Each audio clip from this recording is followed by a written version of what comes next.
Hey everybody, Jay Super Awesome here. I'd like to welcome you all to week number 8 of the TheHORRORman's SlashBack Saturday Challenge. This week's slasher movie theme is YouTube named slashers, so slasher movies that start with the same letter as your YouTube name. So seeing how my YouTube name starts with the letter J, I will be giving my review for Jigsaw. Okay, so getting into the plot for this one. A art class tackles a bizarre project, splitting up a mannequin. They each decorate a piece. The end result is an exquisite corpse they call Jigsaw. After a night of drunken confessions, the group burns the lifeless body, but their darkest secrets come back to haunt them when their brainchild rises from the ashes, targeting each of the creators for a brutal death that is in keeping with their design, the shape of their own fears. Jigsaw, put him together and he'll tear you apart. Okay, so getting into my thoughts for this one. With this week's SlashBack Challenge theme of YouTube named slashers, so slasher movies that begin with the same letter as your YouTube name, I chose to watch and review Jigsaw, basically because it was released by Shadow Entertainment in association with Full Moon. So I really enjoy Full Moon films, and this is one that I had never seen before. And I have to say that I really enjoyed it. I do have some issues with it, but for the most part, I had a fun time watching it. Now, with that being said, I do realize that this movie is not going to be for everybody. I grew up watching movies released by Full Moon, Shadow Entertainment, and even Wizard Video.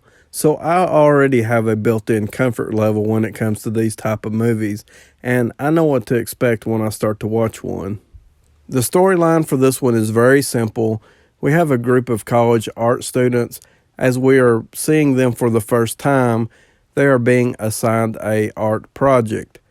And what this is they are each giving a piece of this mannequin to decorate and design however they want to. When this assignment comes due, they're going to meet at Sneaky Pete's bar for a night of drinking and to discuss what they come up with. What's really cool about this is each person is given a chance to speak and tell about where they drew their inspiration for their piece of the mannequin. They also get to choose what drink everybody's having, so I thought that was really cool. And pretty much all of these stories are dark and depressing, so you have all these mixed up feelings and emotion all fused together in this mannequin Jigsaw character. What better way to lighten the mood is when the last girl finishes her story, which just so happens to be the darkest one of them all. She gets up from the table, goes to the jukebox, and selects her music, and then begins to dance around the bar like an 80s rock video. After the Jigsaw presentation, the class is going to meet at a campsite that is in walking distance from the bar. They are going to have a bonfire, and they are going to burn Jigsaw. My first issue with this movie is the Jigsaw character comes to life with no explanation to how he become real. At one point we see him burning, then later on he is no longer there and he is out walking around killing people. And if there was an explanation that was given, I just completely missed it, or it completely went over my head, but I don't believe that that is the case at all. I believe they just skipped it. And I would have been happy with anything. Lightning coming out of the sky and striking the mannequin could have worked. Just anything to see how this thing come to life. Maybe I am being a little nitpicky, but it was something I found to be disappointing. The other issue I have with this movie, and this is a big one, is that it has a sudden ending. The movie just stops. And I was really enjoying the story, but the movie just ends and it didn't feel like the story was complete. So I was pretty disappointed when the credits were rolling. Okay, so now I'm going to talk about the cast of characters we have in Jigsaw. And I feel like we have some pretty well developed characters in this movie. Of course, the storyline's main characters are the art students. We learn quite a bit about them when they are presenting the project. They tell stories about their past. For an example, one girl has an abusive relationship with her husband, so she interprets that to her piece of the project. Another girl had a troubled childhood along with her sister. They had an abusive father, and it goes much deeper than that. That is represented in her piece of the project.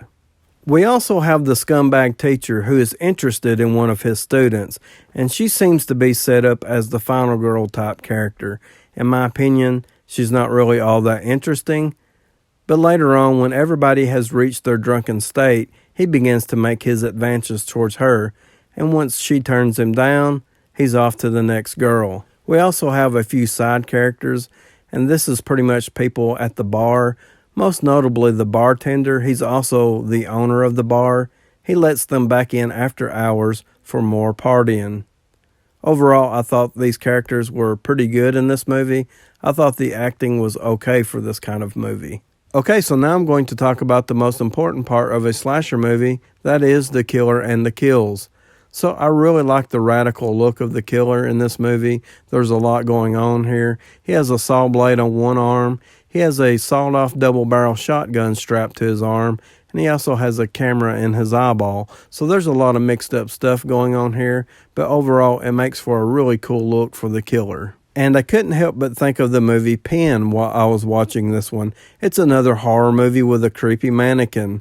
It's more of a psychological horror movie, where this is more of a straightforward slasher movie. There's really no other comparisons, but I did want to mention that I thought of that while I was watching this one. Overall, I really did like the killer in this movie. He sort of moves around pretty stiff and awkward looking, but that makes perfect sense considering how many random and mixed up pieces he was put together with. And I did also want to mention, at times in this movie, he can even outsmart his human victims. And as far as the kills go in this movie, it's not necessarily a high body count movie, and there's not really a lot of blood and gore either. We do have a strangulation by barbed wire, a heart attack victim, and several saw blade killings, and of course one with the double barrel shotgun.